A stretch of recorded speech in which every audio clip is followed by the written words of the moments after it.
Olá, pessoal, sejam bem-vindos a mais um Manhã com Dados, né, aquele encontro toda sexta-feira às 9 da manhã. Hoje de volta, não é? Semana passada eu estava com uma crise alérgica muito grande, não estava conseguindo falar direito, não é? Estava com a garganta toda inflamada, não é? E aí estava até trabalhando, tá? Mas para não forçar muito, né? O Wagner tocou aqui, né? Colocou as perguntas para o Rude, né? Agradeço, Luiz Rude, pela participação no episódio anterior. E hoje, né, nós temos aqui uma presença ilustre, né? Aliás, ilustríssima, né? É, grande amigo, grande parceiro, né?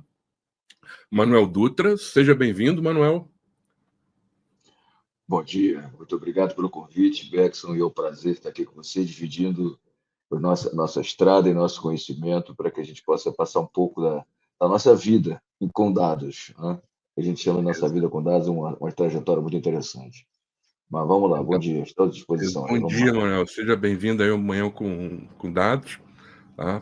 É uma satisfação estar com você aqui, né? É, me lembro desde quando a gente conheceu, né? No primeiro evento do. Na verdade, não foi o primeiro evento do Dama, né? Mas foi o primeiro, vamos dizer assim, de grande porte na De época, não é? grande porte, exatamente. E aí, desde lá, né? A gente sempre falando, não é? E tempão aí já de De jornada aí estrada, de de estrada, estrada. E já que a exatamente. gente está falando em estrada, né? É, como é que você entrou no mundo dos dados? Diz aí, não é? Como foi essa entrada? Como é que você foi parar nisso, não é? E a gente vai seguindo aqui um bate-papo. Vou perguntar, você vai me perguntar algumas coisas, Sem problema né? nenhum, sem Vamos problema tentar nenhum. fazer um podcast misto aqui, né? Vamos testar E esse isso, formato. vamos ver se a gente consegue fazer o varandão da saudade, né? Pelo menos alguma coisa. É, Olha só, Gleison, é um fato interessante dessa questão de complementaridade. A minha carreira, eu comecei como programador, depois analista, e em 1980 eu trabalhava no Serco, eu comecei a trabalhar como DBA, um softwarezinho que muita gente utilizava na época de banco de dados chamado Database, né? E aí depois eu comecei a migrar para AD, né? Para ser AD, né? do próprio Serpa, aquela coisa toda, auxiliando muitas equipes de desenvolvimento. Em 88 eu saí do Serpa e fui para a consultoria, né? E comecei a trabalhar, continuar também como AD, DBA, e depois no mercado financeiro, na antiga, quem lembra, antigamente na México, serviço financeiro, fui coordenador de banco de dados e administração de dados lá. Mas quando eu comecei realmente a perceber que a gente precisava ter uma nova visão sobre a questão mais de gestão e governança de dados, veio um pouquinho depois, foi a partir de 2000, mais claro, em 2003, né? Porque quando eu trabalhava na própria Losango, a gente tinha uma série de softwares que eram softwares de vendors, né? Então, o que acontecia? Eu tinha o software para financiar veículos, outro para administrar cartão, outro para financiamento de empréstimo pessoal. E você, como AD ou DBA, de gerenciar todo esse tipo de coisa, ficava um negócio muito complexo. E eu comecei a perceber que a vida ia começar a ficar difícil, né? Com os RPs, com aquelas coisas todas.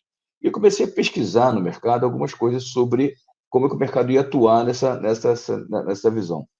E aí, em 2006 e 2007, eu já estava mais ou menos fixo nessa visão, que eu percebi e comecei a coletar uma série de artigos, matérias lá fora sobre essa questão e comecei a ouvir. Foi a primeira vez que eu vi, foi em 2004, 2005, mais ou menos, a palavra governança de dados num artigo da Itachi, gozado, né? Eu lembro até hoje, eu tenho esse artigo até hoje. E aí comecei a querer me aprofundar mais nisso. Não tinha livro nenhum de governança de dados nessa época, não tinha nenhum. Você sabe disso que não tinha mesmo. E aí, em 2006, 2007, quando eu fui transferido para cuidar da Losango para o HSBC, a gente começou a botar a governança de dados lá. Em 2006, 2007, a primeira jornada de governança de dados que eu trabalhei mas já com uma visão ainda em gestão de dados, um misto, né? E daí para frente foi um conhecimento. Até que em 2009, 2010, eu conheci a Dama através de você, através do Rossano. Nós começamos a trabalhar. Aí, sim, aí a gente começou a ver a governança de dados como uma governança e gestão de dados, com uma matéria muito mais profunda do ponto de vista de organização, de estratégia de dados, e aquela coisa toda, e aí foi embora até chegar hoje onde a gente está com essa estrada que é bastante interessante. Quer dizer, eu sempre digo que dados hoje em dia, como você tem certeza, não é a gente, não é que a gente trabalhe isso, a gente gosta, é uma cachaça para a gente, na verdade, né? É tudo que vem com dados, a gente está sempre olhando. E essa é a ideia. Mas, cara, então a minha vida tem sido isso. E aí das minhas experiências, aí eu queria trocar com você uma ideia, queria saber o seguinte, né? A sua opinião, quais realmente são os principais desafios que você percebeu na tua vida, na tua jornada aí, para enfrentados pelas organizações para implantar um programa de governança de dados efetivo na organização? Como é que você? Eu tive os meus lá, e eu queria ouvir um pouco Uhum. dos seus, né? Porque acho que a gente tem essa curiosidade sempre, né? Sim. Então, eu também vim lá da época do AD, não é? Isso. Inclusive, já vou chegar na pergunta, na resposta, né? Mas isso vai dar todo um contexto, né? Inclusive, não é? Na época, o modelo de trabalho da administração de dados era muito parecido nas empresas, né? Claro que, assim, o AD estava sempre envolvido com a modelagem, mas em algumas o desenvolvimento, construir os modelos, o AD validava, outros o AD construía, né? Aí tinha uma gestão ali em cima dos modelos. E nessa época, o pessoal não falava em governança, mas falava muito em administração de dados, né? E aí tinha, por exemplo, o manual do NIST, não é? Que era o manual da administração de dados. E aí é engraçado, se a gente pega o manual do NIST daquela época, eu tenho ele impresso em casa, mas já tá aquelas folhas já todas amareladas, né? Quando eu pego, já dá umas coceiras assim, né? Né? Mas se a gente pegar a definição na época, tá? Da administração de dados, para que é hoje, por exemplo, uma definição da gestão de dados do DMBOK, assim, não é igual, mas assim, é muito similar, Similar. Tem tá? similaridade, sim. E o que aconteceu, né? Você vivenciou isso, né? Acho que, inclusive, a apresentação que você fez foi a morte do AD, não foi uma coisa nesse sentido Foi. no evento? Então, o que aconteceu? O pessoal focava muito em modelagem de dados. Óbvio que assim, tem que ter esse zelo dos modelos, né? Mas, cara, não era isso que trazia retorno para as organizações. E, geralmente era uma área de AD que ficava embaixo de uma TI que geralmente às vezes era o mesmo gestor, a pessoa ali do desenvolvimento de sistemas, né?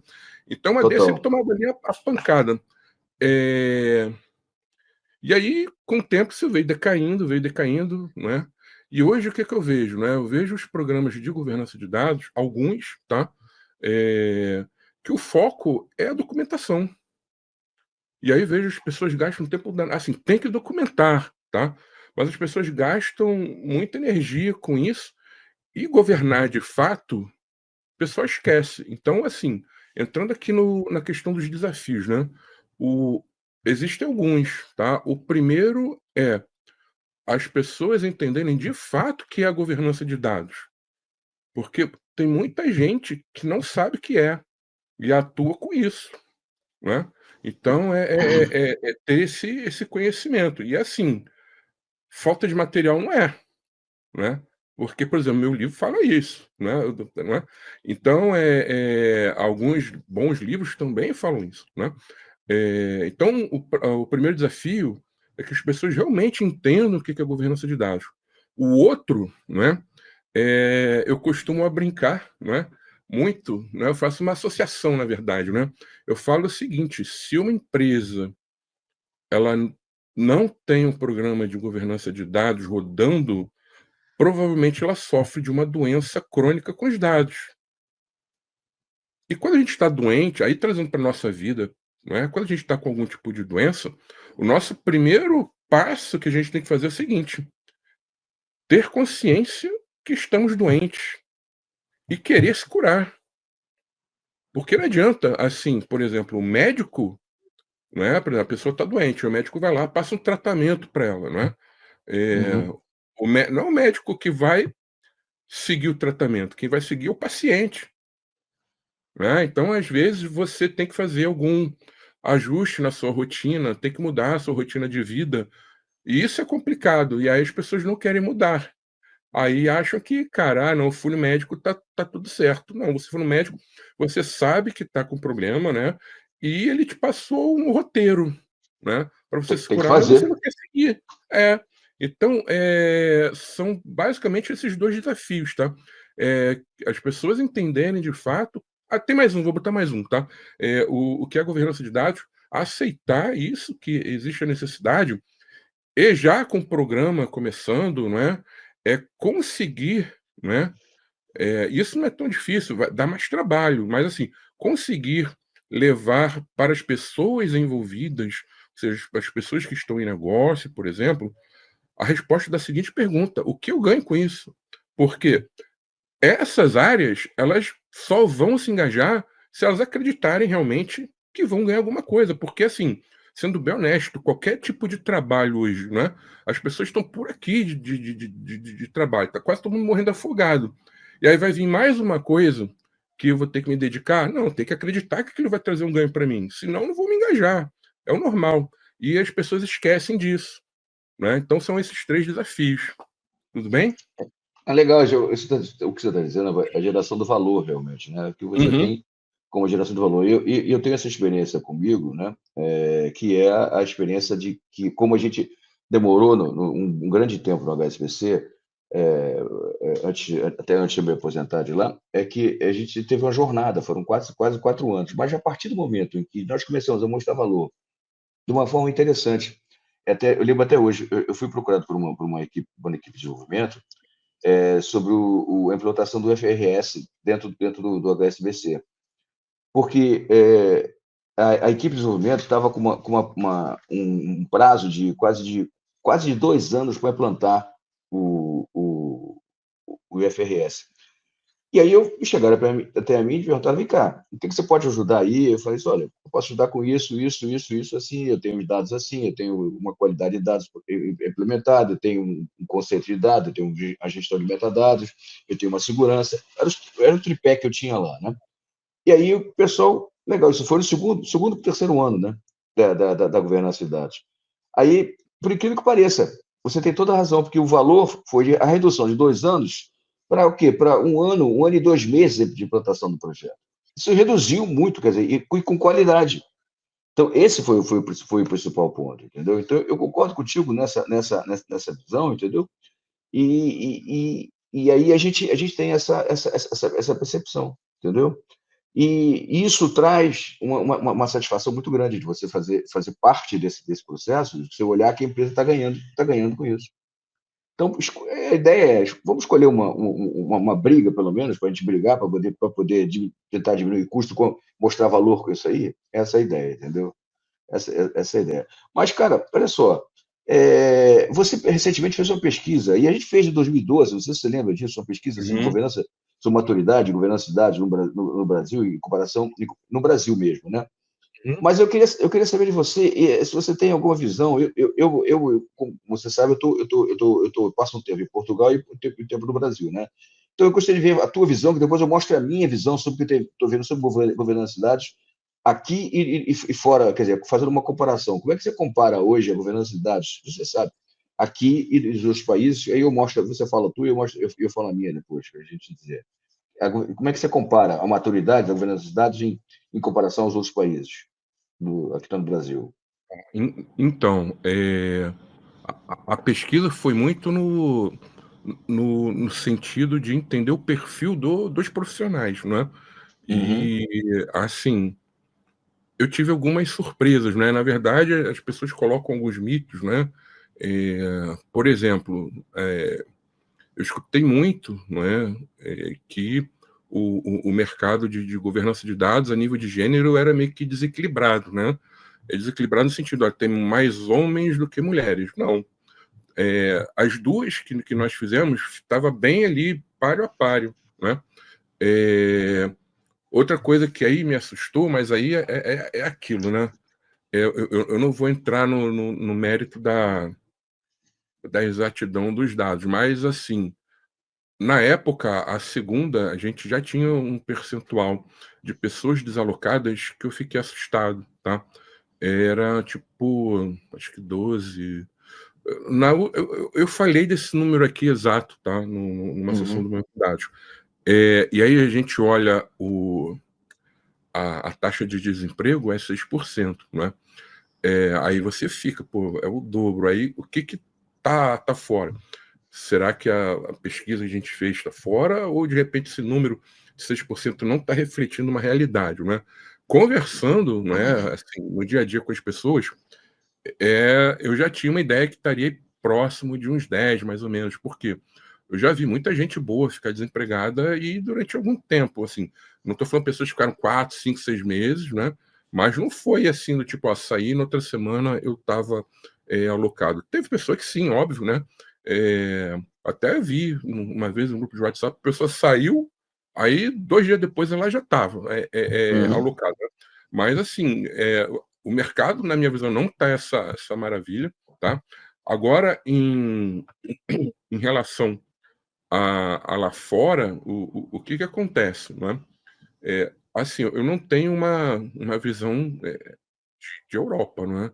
O que eu tenho é uma visão assim de acompanhar algumas palestras lá fora que o pessoal faz, tá? Uhum, É, então, o que que e assim, o que eu acompanho aqui das pessoas, né? O que eu tô vendo, tá? Eh, já tem bastante gente que está conseguindo algum tipo de, alocação fora e está trabalhando aqui do Brasil para lá, tá? perfeito. Isso é muito bom para as pessoas, né? Por exemplo, se eu não tivesse a empresa, né, se eu fosse empregado, era isso que eu ia buscar, tá? Não é o que eu busco hoje, né? Mas se eu não tivesse empresa, era isso que eu ia buscar. Só que a gente tem que estar atento, porque a questão salarial é muito diferente, né? Então, o pessoal está ganhando muito mais. Então, o que eu estou vendo, né? É, assim, muita gente boa que já está começando a. Não estou falando que já saiu, mas já está olhando ali. Olha, isso aqui é interessante, deixa eu reforçar o meu inglês, né? Então, é isso, né? A nível de mercado do profissional. Agora, da maturidade, pelo que eu vejo lá fora e aqui, assim, eu não sinto muita diferença, não, tá? Assim, o que eu vejo, inclusive, uma coisa que o brasileiro tem, tá? Que, por exemplo, o gringo, né, vamos chamar assim, né, ele não tem muito, tá? O brasileiro, ele pega isso desde que eu comecei a trabalhar, tá? Com tecnologia, né? Ele não tem nenhum material. Aí o que ele faz? Ele sai fuçando, pega alguns materiais em inglês, aí começa a se virar ali e vai fazendo. Lá fora não tem muito isso, né? Então, assim, por exemplo, hoje, não é, a questão de capacitação, não é? Lá fora, assim, claro que as pessoas também bancam, né? Mas essa participação, por exemplo, das empresas já é mais equilibrada, né? Menor, Elas bancando menor. aqui, tem muita gente que pega e faz, né? Então, acaba que a gente não fica atrás. É claro que as tendências vêm, né? De fora, mas logo depois a gente está falando. Então, por exemplo, linhagem de dados. O pessoal começou a falar, 3 meses depois a gente estava aqui, né, mais ou menos. Data mesh, a mesma coisa, né? Veio, né, a a proposta da Zamac, né, de trabalhar em cima de data mesh, Também. aí algumas empresas já começaram a pensar nisso, né. Então eu não vejo Muita muito distância, né? gap não, muita distância não, tá. O que eu vejo, né, como eu te falei, né, no tempo que eu passo lá em Portugal, eu acompanho muito o mercado. Eu tive agora recentemente no Web Summit lá em Portugal, e tive um papo com as pessoas da área. Você sabe que tem uma diferença, né? A nossa diferença aqui pelo menos Portugal, tá, gente? Estou falando de Portugal porque eu estou lá em Portugal. Portugal é uma visão muito offshore, tá? Ou seja, tem uma visão de contratar muito para empresas da Europa como um todo. Então, você vê consultorias trabalhando para a Espanha, para a Inglaterra, para a Alemanha, entendeu? Onde você falou uma coisa muito, muito importante, que o inglês é primordial. Quer dizer, em Portugal, o inglês é a segunda língua, né? Então, você tem essa característica. E aí há uma frustração, que a gente pensa, diz, bom, quando você vai trabalhar como um consultor de governança, é uma coisa. Quando você vai trabalhar como um cara que vai trabalhar com governança de dados, usando ferramentas, é o papel que tem aqui do analista de governança de dados, né? Que é aquele cara que trabalha com as ferramentas, implementando os pontos que foram emanados lá do programa de governança de gestão de dados.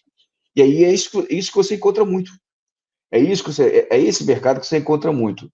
Ou seja, a pessoa pede, eu quero um cara de governança de dados, mas o que você vai fazer? Não, você vai fazer qualidade de dados, você vai fazer gestão de metadados. Quer dizer, aquela parte estruturante, que acho que deve ter sido feita antes, é isso a gente não tem ninguém que veja que participa disso. Por quê?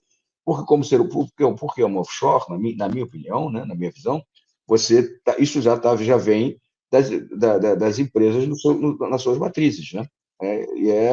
E acontece às vezes até no Brasil também, quando tem empresas que são multinacionais que jogam para cá todas as suas diretrizes e fazem também. Mas o mercado lá e a questão da maturidade está nisso. Quer dizer, eles têm maturidade, eles sabem que as melhores práticas, eles sabem como usar também. Mas essa diferença entre do estruturante e da continuidade do programa é que faz com que a gente ainda tenha um pouco mais de início, né? E tenha um pouco mais de capacidade de iniciar um trabalho de consultoria que vai desde um acesso, olhando, aquela coisa toda. Essa é a grande diferença que eu vejo hoje lá. Quer dizer, esse gap ainda a gente precisa saber. Talvez pelo número de empresas no mercado português seja menor do que numa França, numa Inglaterra, numa Alemanha, numa Espanha, entendeu? Então, isso aqui dessa visão. E algumas delas trabalhando para os Estados Unidos também, algumas consultorias também portuguesas. Então, essa é a ideia, entendeu, Gás? Entendeu qual Entendi. é? E Manuel, me diz uma coisa, não é? Assim, passando aí pelo histórico, né? Vamos chamar assim, da governança de dados no Brasil, né?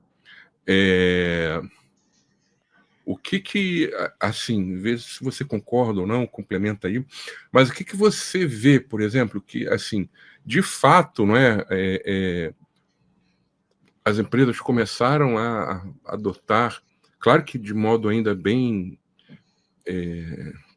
não de modo incipiente nas empresas, né, porque na verdade não foi isso. Poucas empresas começaram a enxergar a necessidade de ter um programa de governança de dados ali em 2010, né, 2011. Eu me lembro que Uhum. eu estava terminando de escrever aquele meu primeiro livro, não é? Gestão e governança de dados. E aí fui com um colega, não é? Assistir uma palestra, na verdade, um evento, né? Tinha uma pessoa ali de um órgão bastante credibilidade, né? Internacional. E naquela época, por exemplo, 2011, né? O pessoal estava na era ainda de começar o Big Data, né? Uhum. E assim, a gente já via empresas, já tinha, por exemplo, o Boa Vista, né, implantando governança de dados ali com o Mário, alguns Mário bancos, Faria, né, isso, exatamente. algumas seguradoras, né.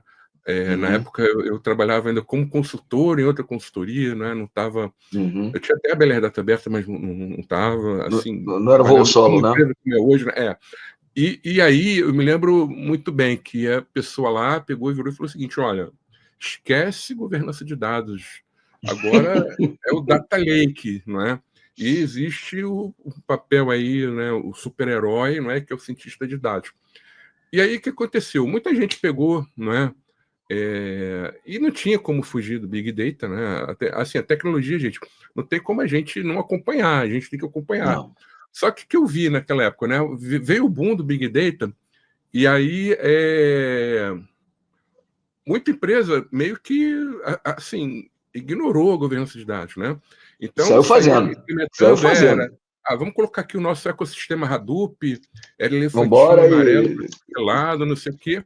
E deixa aí acontecer, né? isso, mas 3 anos depois não deu muito certo, né? E aí o pessoal voltou com a questão, olha, a necessidade de governança de dados. Aí ela deu uma crescida. Aí ela estava subindo, aí veio, né, a LGPD, que muita gente confundia, do tipo, e ainda confunde hoje, mas Confunde muito. com menos intensidade, do tipo, olha, não, a questão da privacidade é a governança de dados. Não, governança de dados é uma coisa, governança da privacidade é outra coisa, Outra coisa. né? E assim, muito programa virou meramente programa de privacidade, não é? Aí depois o pessoal viu que não era isso. Precisava assim da privacidade, mas não é. Mas até hoje você vê muito advogado falando assim, não, governança de dados. Não, não é governança de dados, né? É governança da privacidade. E aí, beleza, aí passou esse período, né? Aí agora veio IA, não é? E aí o que estou vendo, né? Tem o discurso, né? Que dados são importantes, tem que ter qualidade e tal, mas eu não vejo isso muito na prática, não. O pessoal, por exemplo, joga isso na mão da galera de UX, né? Que toca isso, ou inovação e Vai tal. embora. E, cara, a pessoa esquece de ter essa base. Aí o que eu vejo? Aí daqui a uns 2 anos, mais ou menos, aí volta de novo aquele boom, né? Aí até apareceu outra coisa, que aí eu não sei o que que é, não sou vidente, né? Mas você Não. concorda com isso? Como é que você vê isso? Eu vejo exatamente o que você, no teu ponto de vista, e eu até me preocupo com isso. Eu tenho visto essas questões em algumas empresas. Eu recentemente, na semana passada, eu fui fazer uma palestra na segunda-feira para uma empresa em São Paulo sobre IA Uhum. com governança de dados. A sensação que eu tenho é que essa parte de inovação, ela está jogando muito, muito forte em cima de IA e vai gerar uma frustração. Vai gerar uma frustração daqui a pouco, porque os caminhos os resultados não vão ser tão efetivos. Lógico que você tem áreas que você consegue ter um resultado muito mais efetivo. Por exemplo, se você vai trabalhar hoje numa visão de dados não estruturados, um tipo, um viés jurídico, uma área jurídica, isso você consegue realmente colocar uma IA atuando de uma forma bastante negativa, uma coisa interessante até. Porque você tem lá um banco de dados textuais, de jurisprudências, de decisões, em que você pode diminuir operacionalmente. Eu vi um cara de escritório de advocacia fazer isso, dizer isso, que ele reduz de 5 dias para um dia a elaboração de uma petição. Legal, isso é uma coisa interessante. Agora, quando você começa a botar isso dentro de dados estruturados e começa a ter viés de respostas que você sabe que isso não estão governados, não tem uma qualidade, você tem problemas, entendeu? E isso, você vai ter problemas futuros. Então, eu concordo que vai ter esse boom, vai ter um freio de arrumação, vai ter um freio de acomodação. Eu não vejo, não tenho a menor dúvida disso. Vai ter um freio de acomodação, a governança vai ser importante. Até conversando com o Gabriel, nosso companheiro lá de Dama, ele estava dizendo o seguinte, e eu fui pesquisar depois, o regulamento da Comunidade Europeia diz que no artigo 10, se eu não me engano, que para você usar IA, você tem que ter uma governança de dados. Ele diz lá no regulamento. Tá? Isso tudo é fato. Não tem jeito, cara. Você vai ter que partir por isso. Vai ter que partir por isso aí. E o Beckson, eu tenho visto. Eu fui também a Brasília recentemente fazer um evento de dados abertos e percebi que o próprio governo federal está se aparelhando para montar todo um arcabouço na comunidade de dados dele, que é a parte de governança, a parte de IA, a parte de interoperabilidade, de dados abertos, integração. Tudo isso está debaixo do Ministério da Gestão e Inovação, estão agindo fortemente em relação a isso aí. Sabe o que isso vai acontecer? Adaptação das empresas reguladas a essas questões. O governo está se aparelhando. Na hora que ele se aparelhar, ele vai começar a exigir mais. Você vê, o Banco Central hoje já tem uma governança, já tem uma IA desenvolvida. Eles têm um comitê específico para IA para fazer a regulamentação e fazer todo o processo de IA acontecer dentro do governo federal. E isso vai refletir para a iniciativa privada, não tem a menor dúvida. Então, ou a gente dá um freio de arrumação e começa a entender isso de uma forma mais estruturada, ou as frustrações e demissões imensas de diretores de inovação vai ter aí, porque o cara não vai conseguir implantar nada. Vai ter um problema sério no mercado em relação a isso aí. Já tem um pouquinho, né? Eu não queria dizer, mas a gente já sabe que tem, né? A gente já sabe que tem, né? Assim, Manuel, eu tenho um monte de perguntas para fazer, você tem também, mas a galera está perguntando aqui, tá? Vamos lá, não tem problema. Então, vou pegar uma aqui. Santoro deixa que eu respondo, que eu tenho que dar uma zoada nele. Mas você até continua, mas Santoro deixa eu ler. Mas a Michelle, ela perguntou aqui, né, qual o nome desse manual. Michelle, eu acredito que você deve estar perguntando do manual da administração de dados, né? Então, é o seguinte, isso não vende mais, tá? E provavelmente você vai encontrar alguma referência dele no site da Amazon.com. Não, você não acha no .com.br, mas vai estar ali já, acho que de repente pessoal vendendo usado, mas é Manual for Data Administration, tá? É da Judith Newton, se eu não me engano o nome da autora, tá? E ali é um documento um manual bem interessante, né? E naquela época, a missão, né, o desafio era o mesmo. Era Bíblia, né? Aquilo era Bíblia. Isso. Não era muito disseminado aqui no Brasil, não, tá, Manuel? Não. Aqui era muito o seguinte, né? O pessoal seguia um modelo ali padrão e vamos que vamos, né? Era muito Peter Chain, né? Era muito estilo do Peter Chain também. Uhum. Agora, o Santoro, antes de responder a tua pergunta, deixa eu te fazer uma pergunta aqui. Como é que você tá, cara? Como é que foram esses últimos dias aí? Foram tensos? O Fluminense quase caiu, né? Quase ia pagar de vez, né? A Série B, né? Mas, seguindo aqui... Salvou-se. Salvou-se, né? Ali no fim das luzes.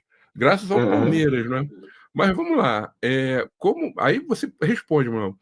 Como o DMBOK, né, Dama DMBOK, tem sido aplicado no Brasil e quais adaptações são necessárias para o contexto local? Legal. Isso é um negócio interessante, gente. Eu só queria falar algumas coisas sobre isso, já adiantando, tá?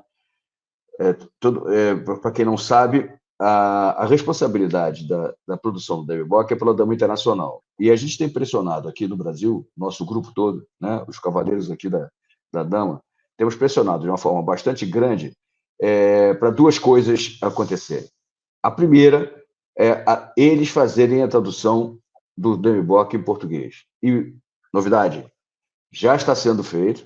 O Gabriel, o nosso diretor de estudos técnicos, está comandando esse processo de tradução e está passando por a gente. Ele já recebeu o glossário técnico, já mandou de volta para eles, né? Então, o DMBOK hoje, tá certo? Ele já está sendo traduzido por português daqui do Brasil, né? Então, isso é a grande novidade. A gente vai brevemente lançar esse ano ainda, antes do primeiro semestre, de terminar o primeiro semestre, a gente vai lançar isso. O segundo ponto que é muito, muito, muito importante, e aí bate muito com o que eu estava vendo no mercado do exterior. E aí, quem quer se candidatar a uma vaga no mercado lá fora, tem que ter, em todas, eu acompanho isso, na questão de vagas, eu recebo do LinkedIn, eu fiz isso para fazer um estudo do mercado, né? Eu vejo o seguinte: todas as vagas pedem certificação CDMP, se possível. Todas as vagas que eu vi pedem certificação CDMP. Mas a gente sabe que o CDMP é um fato mais complexo dentro do Brasil por causa da língua. Ele é em inglês, ele é complicado de você fazer. Você pode falar inglês, mas aquela tensão da prova, às vezes, a tensão de você ter uma pergunta que é cabulosa, que você não consegue responder, traz uma certa dificuldade, né? O que nós estamos propondo, e eles já aceitaram, é o segundo passo, né? Que a Dama Internacional já é traduzir também as questões para o português. Afinal de contas, o português é a terceira língua mais falada no mundo, tá certo? Então, a gente tem que usar essa questão. Então, as adaptações principais e necessárias são essas. Agora, é óbvio que daqui a um tempo, a gente tem discutido isso bastante também, daqui a um tempinho, a gente vai vir um DMBOK 3. A gente não sabe quando, mas com certeza já com questões viradas para IA, como foi do 1 para o 2, você viu lá que saiu, a gente colocou lá o Data Lake, colocou algumas coisas de aspectos mais comportamentais, de estruturais, e deve vir alguma coisa de IA também no 3. Talvez até dividido em dois DMBOKs, né? Em dois livros. Essa é a ideia. Então, esse ponto a gente tem essa característica. Esse grupo que trabalha com a Dama atualmente, nós temos forçado bastante o mercado para isso, a Dama Internacional para isso. Porque a gente sabe que se houver a facilidade da tradução para português, o investimento no CDMP no exame vai ser maior. Porque hoje está em torno de 300 e poucos dólares, aquela coisa toda, mas você tem que ter ainda o DMBOK em português, para poder ler, para poder estudar, para poder fazer esse tipo de coisa. Ok? Então, essa é a ideia que a gente está lançando. Então, essa adaptação que tem que ser feita, a primeira, antes de qualquer coisa, é essa que tem que ser feita. Ok? Essa é a ideia. Queria só fazer um complemento, né, em relação ao Dama DMBOK, que é o seguinte, tá? O Dama DMBOK, ele é como o Manuel falou, qualquer hora deve estar pitando a versão 3, ele é um material que ele é atualizado durante o tempo, né? Então, o que a gente tem que tomar alguns cuidados, né? Eu não posso, por exemplo, aqui, ó, essa versão aqui é a versão 2, que já está obsoleta.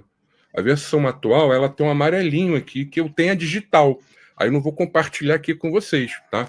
Mas esse aqui já não serve para nada, porque o que serve hoje é 2.x. Isso aí, ó. Essa aqui. Né? Dando exemplo aí, né, Manuel?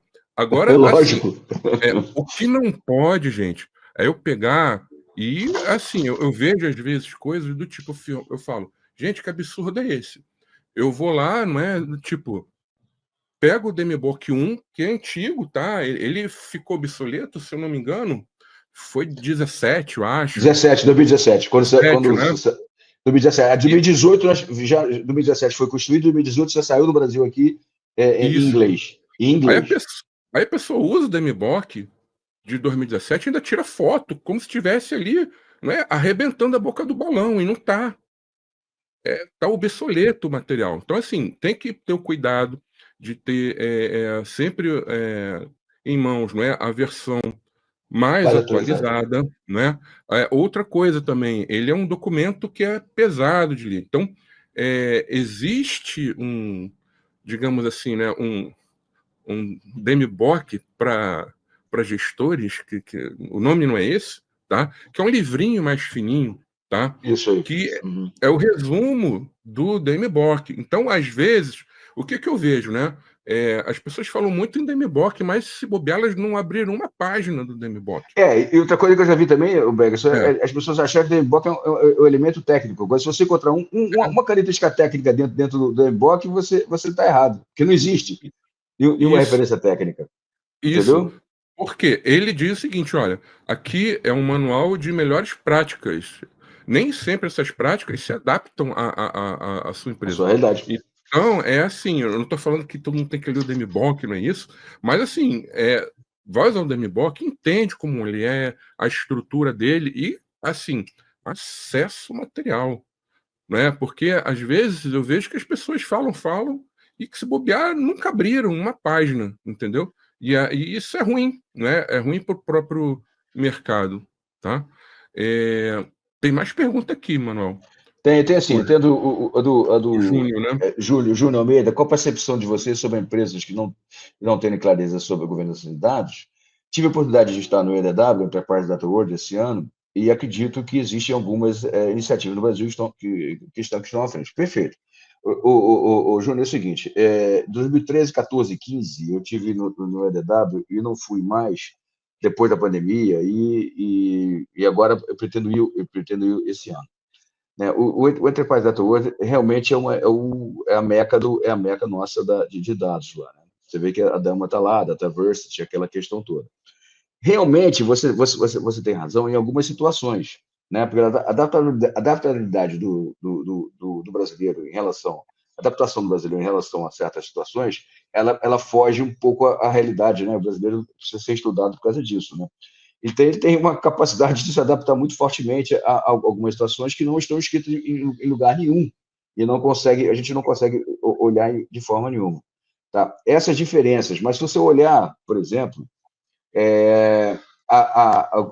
o principal ponto que nos diferencia em relação ao mercado lá fora, a visão é a maturidade do uso do dado.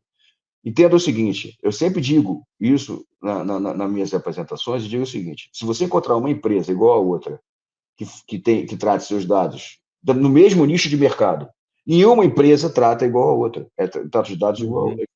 Não existe, é singular, porque são feitos por pessoas, processos e tecnologia. Então, essa questão, ela influencia muito a questão do dado, do uso do dado. E o brasileiro ainda está melhorando muito agora, melhorou muito, mas o caminho ainda é longo. Ele às vezes é baseado os executivos brasileiros são baseados muito mais na sua experiência do que sua própria visão sobre os dados. E aí fica difícil você convencer um executivo brasileiro que ele tem que ter uma governança de dados para tomar uma decisão mais baseada em dados corretos e governados, porque ele usa a sua visão que ele chama de gut feel, quer dizer, o estômago, a decisão dele é com o estômago, do que com os próprios dados que ele tem.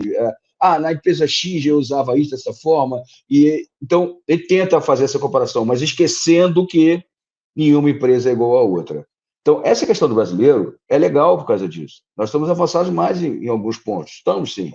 Estamos sim. Na questão da IA, a gente está produzindo mais coisas, a pesquisa é maior, mas talvez porque o mercado nosso seja muito mais rápido, sei lá, é um modismo, vamos lá, todo mundo junto, igual o que o Beto está falando sobre o Data Lake.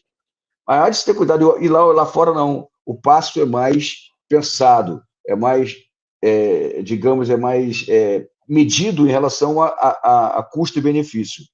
E é o que você vai ocasionar.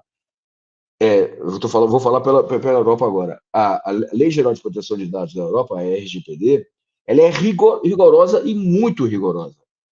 Você vai num telefone, por exemplo, numa Vodafone, que eu tenho lá a Vodafone, tenho TV a cabo, aquela coisa toda. Qualquer ligação que você faça, você vai dizer o seguinte: o senhor autoriza a gente a gravar essa questão, essa nossa conversa? Se não, entre nos canais normais. Se não, sua tecla 1, o senhor autoriza? Aqui você não vê muito disso. Você não vê muito disso. Eu pergunto se você autoriza. Se você autoriza, olha, se autoriza, e qualquer coisa eu fui ao dentista lá. Eu tive que preencher um documento para dizer que numa clínica dentária que eu autorizava que ele me ligasse, que ele tivesse meus dados para outros dentistas da mesma clínica, uma clínica grande. Olha que coisa de doido. Então, isso é a questão do passo de respeito. Por isso que é uma ética da IA, eles estão com um regulamento. Aqui a coisa vai desandar, porque isso não vai ser muito respeitado. Eu tenho certeza disso. Por isso que a gente pode crer que, em alguns pontos, nós estamos avançados, é porque a nossa pressa, nós queremos correr mais do que podemos. Essa é a realidade, entendeu? Aí, pegando o finzinho aqui da colocação do Júnior, não é? Ele diz o seguinte, tá? Ele diz que ele acredita que existem algumas iniciativas no Brasil que estão à frente. Júnior, eu concordo contigo. Assim, eu conheço, né? Assim, empresas que eu vivenciei parte dessa jornada. E hoje, quando eu vejo elas fazendo alguma apresentação, divulgando alguma coisa em relação ao programa delas, né?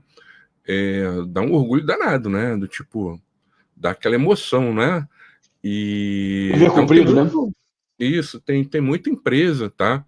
Que tá levando aí uma jornada, não é bem Consolidada, bem indo, né? Para séria, uma jornada bem bem madura, sólida e né? sustentável. Sustentável. Isso.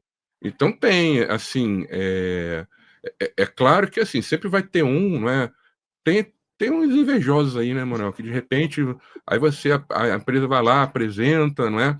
Aí no outro dia, tem case de sucesso, né? Case de sucesso. Vai implantar a governança de dados, meu amigo, né? Não fica sentadinho, não, né? Dando treinamento, né? Vai trabalhar de É fato, né? só falar é fácil. É, Agora vai tomar isso, cacete. Vai é. tomar cacetada, né? Aí, tem muita empresa, cara, que já tá legal, e bem maduro. Só que é aquilo, né? Que essas empresas, qual foi o segredo dessas empresas, né? Primeiro, assim, eu acho que muito tem a ver com o gestor da empresa, o gestor da área, tá? Porque a primeira Acreditar, coisa né? que acreditar, e outra coisa o gestor ter uma visão de valor e não de preço. Porque o que eu vejo hoje, né? Ah, as pessoas olham só para o preço, mas, de novo, o que eu estou entregando para o negócio? Né? Então, ter essa visão de valor, né? Essa visão também de pegar, saber escolher as pessoas certas. Né? Então, por exemplo, assim, não vou falar que 100% dos casos dessas empresas, né, que tem que foi aquele sucesso, o gestor foi lá, acreditou, patrocinou, montou a equipe Participou. adequada, participou, não é? Participou. E o Uhum. gestor que eu estou falando não é o gerente, tá? É quem está acima, tá? Pois é. O gerente ali, não é? Ele está no patamar tático, né? Ele está ali no. Eu costumo brincar. Você lembra ali daquelas Olimpíadas do Faustão? Que o pessoal passava ali, o pessoal ficava atacando os canhões ali, pá, ali é o gestor né, o gerente da governança de dados, o coordenador de governança de dados. Estou falando que está acima, tá? Então, tem muito lugar, assim, tem lugares, por exemplo, que eu vi que a própria BLR Data começou, todos que outras empresas começaram, né? E tem lugar também que o negócio não rolou. Por quê? O pessoal não quis, né, seguir, por exemplo, vamos dizer assim, com o tratamento. Aí é aquilo, né, cara? A pessoa está lá, por exemplo, vou no médico, pô, meu colesterol tá 500, minha glicose tá 500, né? E aí o médico vira e fala, olha, eu vou te passar um remedinho aqui, mas você vai ter que entrar numa dieta, não é? Vai ter que fazer ali, não alguma atividade física de leve, que se você fizer, alguma coisa mais pesada é até, de certa forma, arriscado. E aí a pessoa vira e fala o seguinte, não, beleza, eu não vou tomar remédio, porque eu não gosto de tomar remédio, eu não vou fazer o que você mandou. Aí o culpado é o médico? A pessoa tem que seguir o tratamento. Então, assim, tem já muita empresa que está lá, né, na vanguarda, não é? Assim, no estado da arte da governança de dados, sim, como tem lá fora também, tá? Sim, exatamente. O que só para finalizar, a participação da autodireção ela é muito importante, porque ela Uhum, vai te dar o respaldo e a credibilidade do que você está falando. Quando você vai, por exemplo, você vai implantar um programa de governança e gestão de dados, você tem que fazer uma política. E essa política é uma política para a empresa, não é para a governança. Ela é para a empresa uhum. como um todo. Ela envolve a empresa. Se você não tiver o patrocínio do mais alto escalão, né, do C-level, a coisa não anda, porque você vai ficar só por baixo ali e aí ninguém vai ligar para você. entendeu? Então, essa questão que o Becker colocou é muito importante, entendeu? E o patrocínio, né, Manuel, tem que É muito ser importante. de fato.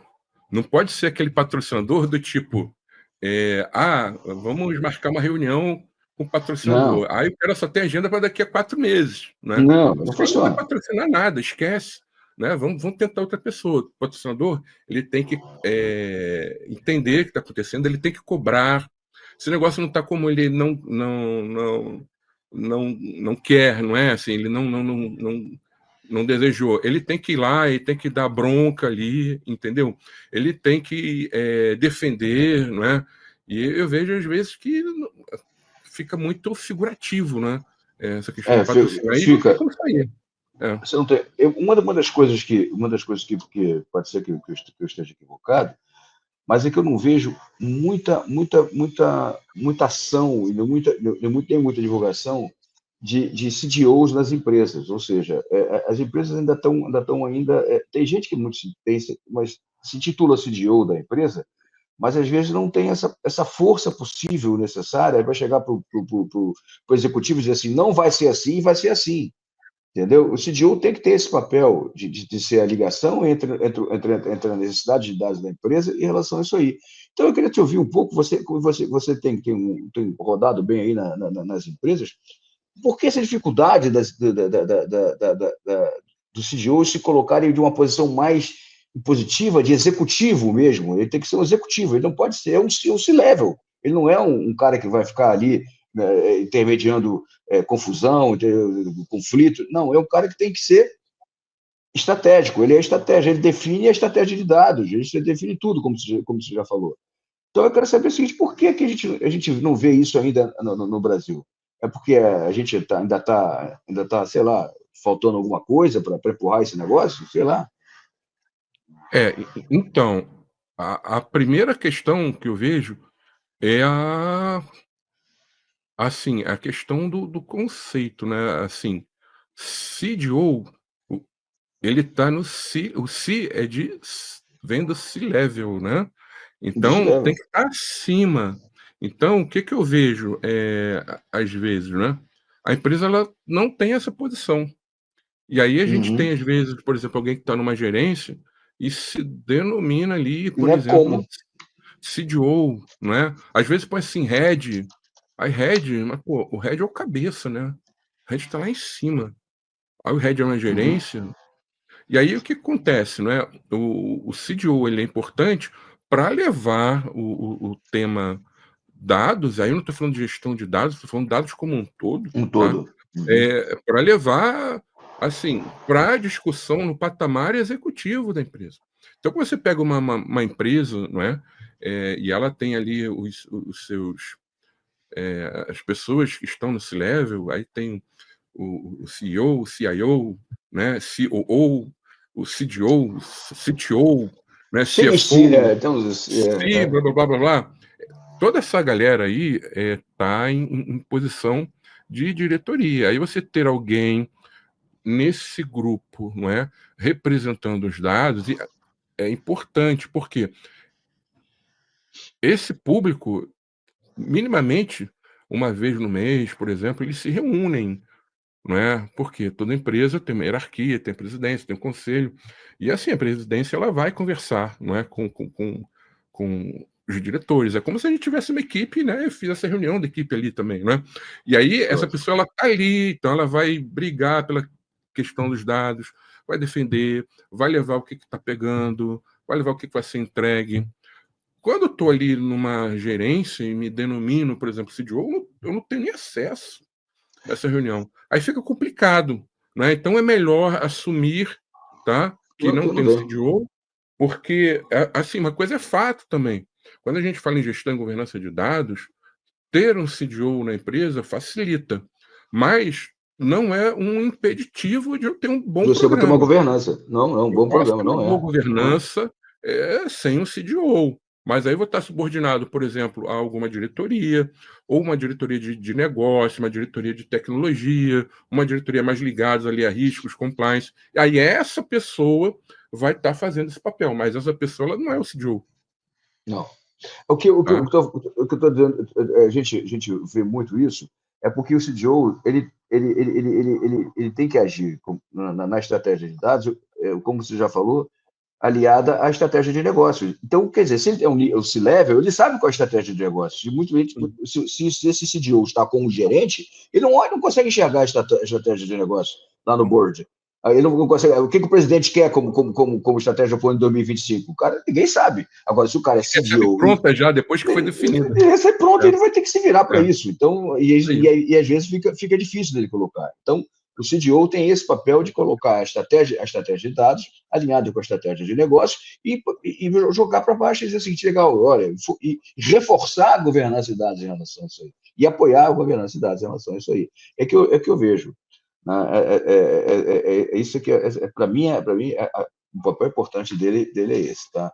Cara, para a gente terminar, eu tenho recentemente apoiado muito a área governamental, né? As E tenho perguntas aqui depois, tá, Manuel? Não termina agora, não. Ainda ah, tem outras aqui. É. Tem tá uma legal, sem Delaine problema, ainda. Iliane, na verdade. É. tá legal.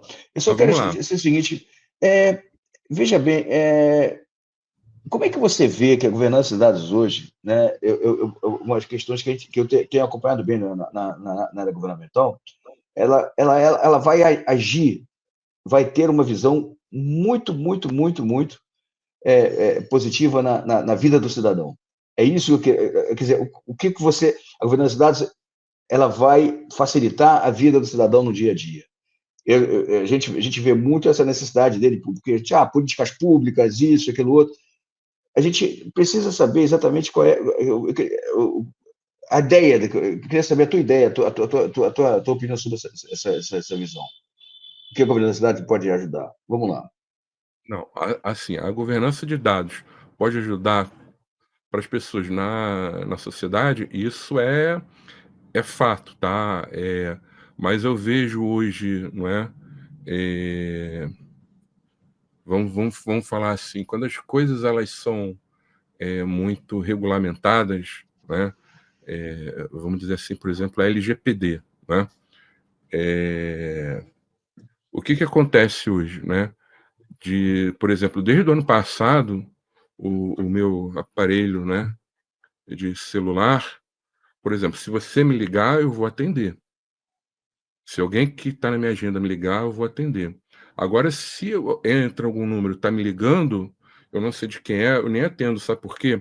Porque alguém querendo me vender uma coisa, eu já Isso. entrei no cadastro, já marquei, né?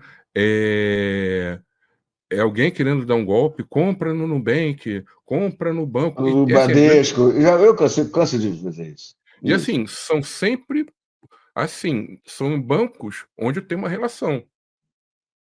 Por exemplo, eu não tenho, por exemplo, conta no Santander. Aí não me ligam do tipo, olha, compra no Santander, não sei o quê. Então, assim, como é que essas pessoas sabem que eu tenho relacionamento com essas instituições? Não é? Uhum, E uhum. aí, o que eu vejo, não é? O governo ele não leva a sério a LGPD. E, na verdade, foi assim, sendo bem honesto, tá? A minha visão, tá? Foi Ótimo. uma forma, inclusive, de oficializar algumas coisas que não podem ser feitas, tá? Então, por exemplo, o pessoal fala, não é, muito em Open Finance, cadastro positivo, aí o pessoal está falando muito em Open Health. Será que isso é bom realmente para a pessoa? Porque, assim, hoje, quando a gente abre um jornal, né, a gente vê um monte de matéria, notícia, de gente que teve ali o seu plano de saúde cancelado. Uhum. E às vezes a pessoa não está nem fazendo o uso daquele tratamento ali, não é? Ela começou. Então, assim, o plano, ele não tomou prejuízo, mas ele sabe que ele vai tomar prejuízo. Como é que ele sabe? Hoje a gente vai numa Exatamente. farmácia, né? Assim, vê uma reportagem ali, tal, É. falando, né? Que usam os dados para o marketing. Mas, cara, não tem cabimento você vai comprar um remédio para uma doença crônica e às vezes vem um desconto de 100, R$ 200. Pô, pessoal bonzinho assim, ou tá fazendo o que com esses dados? Porque quando a gente vai comprar, por exemplo, uma vitamina D, um Centrum, a gente não ganha esse desconto. Só não é? em remédio, Então, remédio ela toma. Uhum. então assim, eu acho que assim, para o cidadão, quanto menos o governo se meter, melhor, tá? Uhum. Eu tenho uma visão, né, muito liberal da vida, entendeu? Então, assim, Uhum. eu não vejo muito assim com bons olhos. Eu acho que a, como se diz, a vontade é boa, só que a execução, A a intenção. intenção é boa, né? Mas a execução não é essas coisas. É o que eu tenho visto em toda a minha vida, tá? Uhum. Então não é agora com isso também que eu vou achar que vai ganhar que a sociedade isso é besteira, Uhum. entendeu? Uhum. Tá, Vou para as perguntas legal. aqui? Vamos às perguntas aqui, vamos lá. Vamos lá. Oi. Eliane Boranelli. Existe alguns. Ai, não, desculpa, subiu aqui. É, Em relação aos sistemas de gestão de dados disponíveis hoje, atende às necessidades de governança de dados? E se puderem citar, quais são os melhores? Ela está falando de ferramenta, é isso? É. E mais uma vez, obrigado pelo excelente trabalho de vocês. Olha, deixa eu começar. Continua aí, mano. Eu acho que é o seguinte: a ferramenta é a melhor para a empresa naquele momento. Tá? Então, assim, se você está começando um programa de governança de dados, né? Aí vamos falar uma coisa que as pessoas gostam, né? Vamos documentar os termos de negócio, que é necessário, tá? Mas você não comprovou valor ainda, não tem orçamento. Se você, tá, montar uma planilha Excel com o nome do termo, o gestor daquele termo, a definição, você já começa a melhorar um pouquinho. É a melhor Não, solução? Não, não. mas é o que eu tenho, né? Possível agora, tá?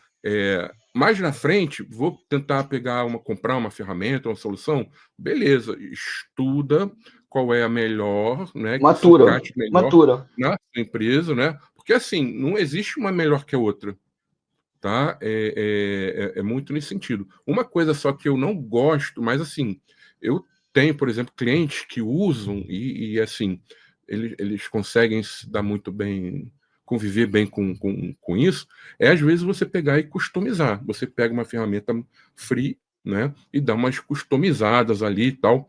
Eu não gosto muito porque você está customizando, né? Então você está desenvolvendo, você vai precisar ter alguém ali, praticamente quase que full time naquilo. Enquanto que uma ferramenta, basicamente você vai ter a licença e vai ter um suporte ali, né? Então aí depende do contrato, você tem as evoluções, né? Então eu particularmente eu não gosto muito. Tem cliente meu que usa, tem, se dá bem, se dá, tá? Mas eu acho isso. Quer complementar, Manuel? Eu tenho uma visão sobre ferramenta que é o seguinte: a ferramenta ela pode ser aquela que se adequa, como o Peterson falou, melhor ao seu momento. Não é a ferramenta que vai começar, vai fazer a governança dar certo ou dar errado, tá certo? Se você tem um bom programa, você teve um bom acesso, você teve um bom início da sua visão, você consegue claramente determinar que tipo de ferramenta é mais importante para você. Porque no acesso você vai saber quais são as suas dificuldades, as suas oportunidades. Aí a ferramenta vai ser o ponto principal disso aí. Então, como o Bergson falou, às vezes você usa uma ferramenta que é uma planilha Excel, que já vai te dar um retorno imediato, ao 0 minuto. Entendeu? E depois você faz a maturidade do seu programa, matura a sua visão de governança, o seu papel da governança. Não esqueça que a governança não é você não dorme sem e acorda com, é uma jornada. Você precisa ir amadurecendo. À medida que você vai amadurecendo a sua visão de governança, você vai olhando as ferramentas, entendendo como é que você vai olhando a sua empresa em relação à governança, e aí sim propõe a compra de uma ferramenta que você já tem a maturidade para entender essa questão, entendeu? Essa é que é a ideia, tá? Essa é a principal ideia que você faz, ok? Essa é a minha Legal. visão. Tem aqui uma pergunta do Ricardo, que existe algum estudo ou visão de quais são os impactos identificados ou potenciais que a falta de governança pode causar em projetos de IA, considerando que essa abordagem ainda é recente em muitas organizações? Quem começa? Eu ou tu, Manuel? Você pode começar. Vamos lá? Então, Ricardo, olha, estudo sobre o impacto eu desconheço e eu acredito que um estudo desse talvez não represente a realidade de cada empresa, tá? Então, esses impactos vão muito, não é, no sentido de como é o negócio daquela empresa, como aquela empresa trabalha. Então, por exemplo, teve eu já tinha reparado isso em um cliente que a gente estava fazendo assessment, eu apontei, e é um impacto danado, né? Teve um Manhã com Dados aqui, que eu não sei se quem está aqui assistiu, mas foi com Cláudio Bonel, né? Que ele fez uma simulação, né, para gerar alguns gráficos utilizando a inteligência artificial. Aí o que que ele fez, né? Ele pegou, baixou um arquivo, dados públicos, tá? Se é público, ele podia fazer isso, ele baixou, e aí ele pegou esse arquivo, subiu, por exemplo, para o chat GPT, e aí começou, né, a dar os comandos, e aí o chat GPT foi construindo para ele, não é, alguns tipos de gráfico que ele pediu, tá? Aí a gente vai falar, pô, adianta bastante a vida, né? Mas você vai trabalhar, por exemplo, numa empresa, né, que trabalha. Eu vou até entrar na questão da LGPD aqui só, mas tem muito mais problema, tá? Mas imagina que eu estou só me referindo à LGPD. Aí você vai trabalhar, por exemplo, numa empresa que trabalha muito com dados sensíveis, e aí o que que você tem? Você não regulamentou o uso, por exemplo, é, dessas ferramentas, né, de LLM, não é, na casa. E aí o que que você tem?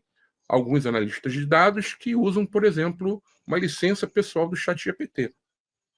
Aí o que o cara faz? O cara pega, baixa um arquivo, né, sobe esse arquivo para a ferramenta, ele não se atenta de, olha, esse dado aqui eu não quero, né, compartilhar, e aí ele se atenta a isso e sobe, pede para gerar um gráfico, né, polindo, maravilha. Mas agora aqueles dados ali estão na boca de Matilde. Né? Então, para uma empresa que trabalha com isso, né, com muito dado sensível, é um problemaço. Né? Às vezes, por exemplo, a inteligência ela vai trazer alguns resultados, né? Mas aí você vai poder já mostrar esse resultado, de repente não tem um procedimento prévio que, dado aquele resultado, tem que fazer alguma coisa, então mexe também com o processo, entendeu? Então, esse impacto vai de cada empresa. O que eu vejo hoje, tá, é que minimamente as empresas elas devem ter uma preocupação, não é, em padronizar o uso dessas LLMs, tá? E colocar regra em cima disso e auditar, não é? Porque não adianta eu falar, você não pode subir dados aqui, não é, para tal ferramenta aqui com forma pública. Eu tenho que verificar se aquela pessoa está subindo ou não, né? Porque estar escrito, né, uma diretriz, uma política, não é garantia que ela vai ser cumprida, tá? Então, isso vai de cada empresa.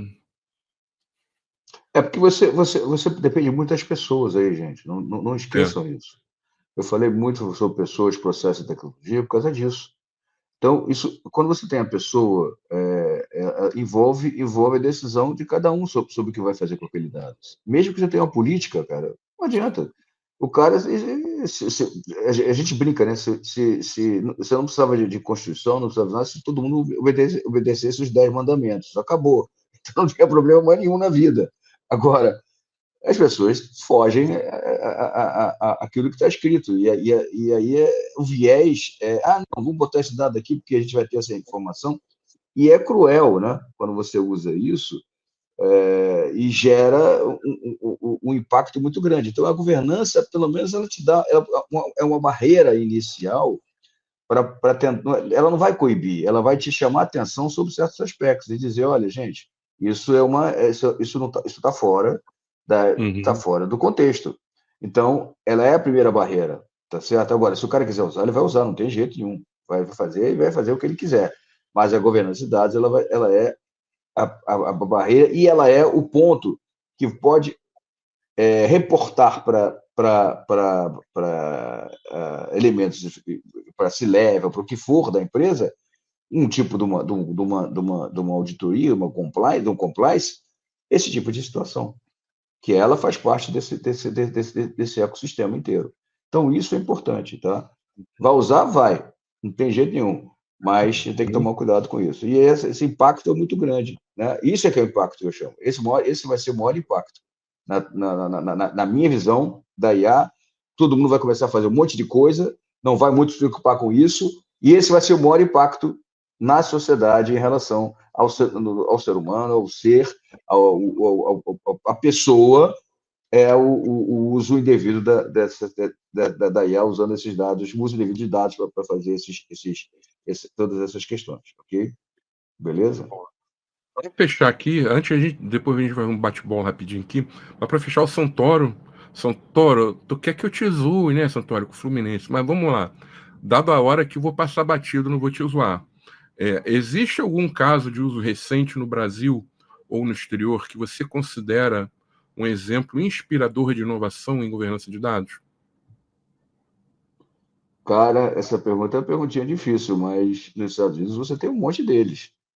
Nos Estados Unidos você tem um monte deles. Eu posso te dizer, um que eu vi no Enterprise Data hoje foi do Google. Do Google. Você imagina o Google vamos lá, qualidade de dados. Você fala, pô, qualidade de dados no Google? Como é que você imagina que o cara faça qualidade de dados no Google? Né? Aí eu fui descobrir depois, a gente foi perguntar para a moça lá.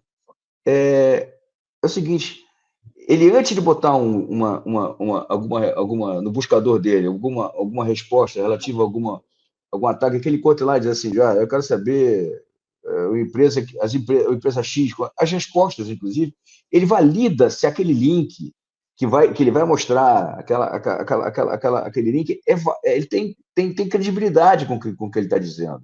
O Google faz esse tipo de situação. E com o quê? Com qualidade de dados, ou seja, ele vai lá, pesquisa antes, verifica tudo, e depois ele libera, né, no resultado da busca dele, essa participação desse cara nessa lista de respostas dele. Quer dizer, isso é um exemplo inovador para mim, foi inspirador. Exemplo de qualidade de dados, que a gente olha de uma forma totalmente diferente, mas é legal isso. Isso foi uma experiência muito interessante. E pelo menos eu participei disso, eu vi isso. Bom, para fechar, né, eu não sei, a gente não acompanha as perguntas aqui, o Wagner vai colocando aqui, mas tem um certificado, hein, pessoal? Então fiquem atentos aí, se o Wagner não colocou já o link, né, você vai colocar ainda, tá?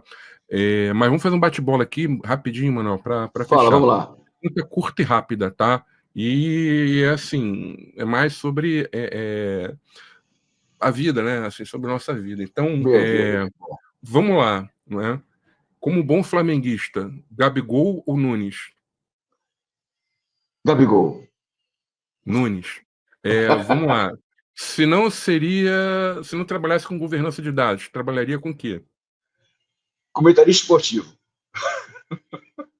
É verdade. Eu trabalharia como DJ. Eu fui DJ, não é? Você foi DJ. Aí quando eu casei, eu fui obrigado a parar, não é? Fui do tipo, ou para ou não dá muito certo, né? Mas eu ainda tenho como hobby, às vezes tem umas festinhas, né?